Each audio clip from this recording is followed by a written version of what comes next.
क्या कर रहा है? भाई यहाँ पे क्या हो? கன்சி வெட்டும் நேரத்திலே உலகம் தன்னை நான் மாற்றும். Don't let your kids watch it. अबे इनके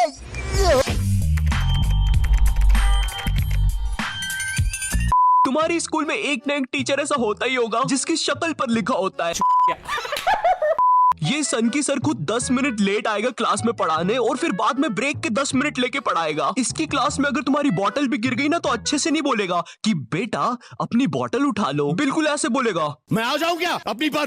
इसको तुम्हारी कोई बात ही नहीं मानना है, पूरे टाइम चिड़ा हुआ रहेगा। ऐसा लगता है घर पे बीवी से लड़के आया है। मेरा कच्चा किधर है? ये तेरी ब्रेड, ये तेरा दूध, माँ का नहीं खाना।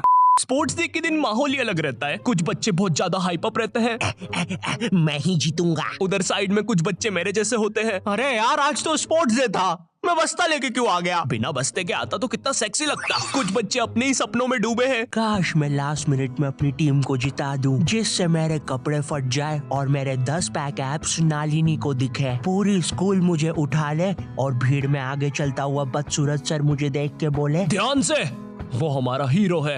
लेकिन मनोज सर, ये बच्चा तो चेस मैच खेल रहा था। तो फर्स्ट से लेकर 9 क्लास तक मेरी लाइफ बहुत अलग थी। किसी को ज्यादा फर्क नहीं पड़ता था मुझसे, मानो क्लासरूम का डस्टबिन हूँ मैं, कोई मुंह ही नहीं लगाता था। अबे श्रीवास्तव, क्या कर रहा है यार ये? माँ बाप ने बस कचरा खाने ही सिखाया क्या? भाई मुझे माफ कर दो भाई, मेरे मुंह से निकल गई गलती से, आज के बाद कभी किसी को नहीं बोलूंगा भाई। जिंदगी बहुत मस्त चल रही होती है, लेकिन फिर 10th क्लास आ जाती है। 10वीं कक्षा, नो दोस्ती यारी, ओनली पढ़ाई। 10th क्लास के टाइम पर तुम्हारे मम्मी पापा को भी एकदम से याद आता है। 10th क्लास में ना तुम्हारे मम्मी पापा तुम्हारे पास आते हैं, इधर तुम तुम्हारे रूम में अजीब से काम कर रहे होते हो। ओहो हो साइंटिस्ट।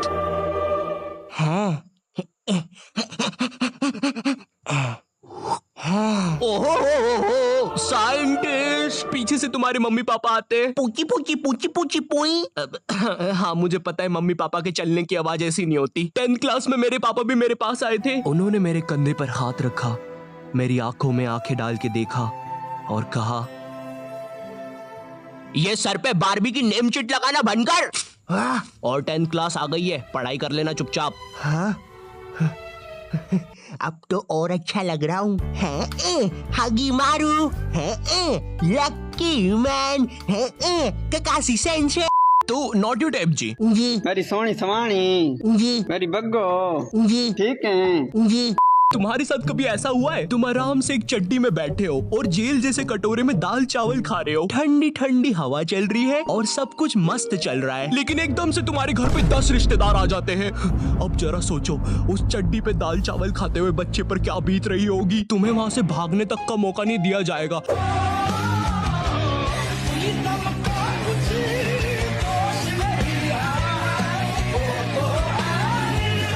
बचपन में मैं और मेरा भाई हमेशा WWE देख के लड़ते थे, क्योंकि माँ बाप की चाहते लड़ने लायक थी नहीं। एक तो मेरा छोटा भाई बचपन में बहुत शांत स्वभाव का था, बेचारा स्कूल में भी सीनियर से बुली होता था। हाँ वो सीनियर मैं ही होता था।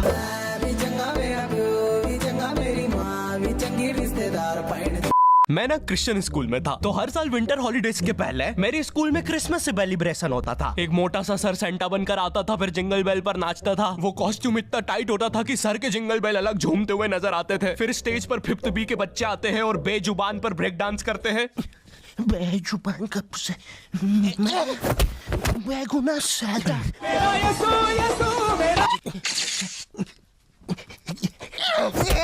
मुझे ना स्कूल ट्रिप्स बस में जाना कभी पसंद नहीं है। शुरू करो अंताक्षरी लेके प्रभु का लाल दुपट्टा उड़ गया रे मेरे हवा के झोंके।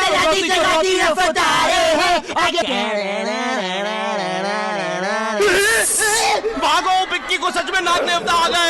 और ये बसों में हमेशा एक बच्चे को चुल चढ़ती है और फिर वो बाहर किसी बाइक वाले पे थूक देता है। बाइक वाला स्लिप खा के गिर जाता है, उसकी बाइक वगैरह टूट जाती है। हाँ, वो थूक की स्पीड बहुत तेज थी। बाइक वाला तो सिग्नल पे खड़ा था, वो हमारी बस रुकवा लेता है। अंदर सब हरामी बोल रहे हैं हमने नहीं किया, तो वो अपना हेलमेट का कैमरा चेक करता है, पर उसमें वो बच्चे की इमेज बहुत ब्लर आई थी, क्योंकि बहुत फास्ट हुआ था सब। पर बाइक वाले को पता नहीं था कि ये इमेज ब्लर नहीं है, वो बच्चा ही धुंधला दिखता है। और ये YouTube के मोटो ब्लॉगर्स तो इतने ड्रामेटिक होते हैं, पूरे समय हेलमेट का कैमरा ऑन। तुम इनसे नॉर्मल भी बात करोगे तो इनके हेलमेट के कैमरे में क्या रे बच्चे को मारेगा 10 को ले आ, नहीं मार पाए। रियली सॉरी भाई साहब, आगे से लूंगी और पीछे से भी लूंगी। हमें विंटर हॉलीडेज मिलते थे सोने के लिए, लेकिन हम उन दिनों स्कूल के टाइम से भी पहले उठ रहे हैं। तो फिर हमारे ग्रुप के विराट कोहली ने बोला, क्या हुआ?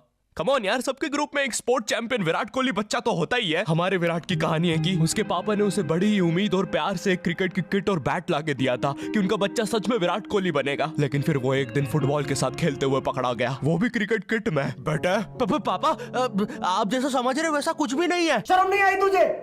तो हमारे विराट कोहली ने प्लान बनाया कि हम लोग सुबह 6 बजे उठ के फुटबॉल खेलने जाएंगे गवर्नमेंट स्कूल के ग्राउंड पे। वो गवर्नमेंट स्कूल का ग्राउंड ना पब्लिक ग्राउंड था। तो अब तुम सोच रहे होंगे कि वहाँ पे लोग आते होंगे, खेलते होंगे, बढ़िया माहौल रहता होगा। नहीं, नशेड़ियों के कब्जे में था वो ग्राउंड। दारू पी के कांच बिछा के रखते थे वो लोग वहाँ पे, कोई नहीं जा पाता था उधर। नशेड़ी खुद कांच बिछा के फंस जाते थे उधर। 2 गिनीज वर्ल्ड रिकॉर्ड होल्डर है ये लोग कांच बिछाने में। फिर गवर्नमेंट को उन नशेड़ियों से डील करनी पड़ी, तो गवर्नमेंट ने उन्हें स्कूल दे दिया, ग्राउंड रख लिया। तो अब स्कूल के अंदर कांच बिछे हुए होते हैं। भाई यहाँ पे क्या हो रहा भाई, ये कहाँ फंस गया भाई मैं। बचपन में मेरी मम्मी हमेशा बोलती रहती थी कि बाहर जाके खेलो। अब बाहर मेरे मोहल्ले के बच्चे भाई वो ऐसे अजीब अजीब से गेम्स खेलते थे। कहीं ड्रैगन फ्लाई में रस्सी बांध के उसको पेट बना लिया है, कहीं नंगे भाग रहे टायर के पीछे लकड़ी मारते मारते। मेरी मम्मी को उन पे दया आ रही है कि बेचारे गरीब बच्चे किसी भी चीज से खेल लेते हैं। फिर हमारी कार पलट जाती है। हाँ, वो टायर हमारी कार का था।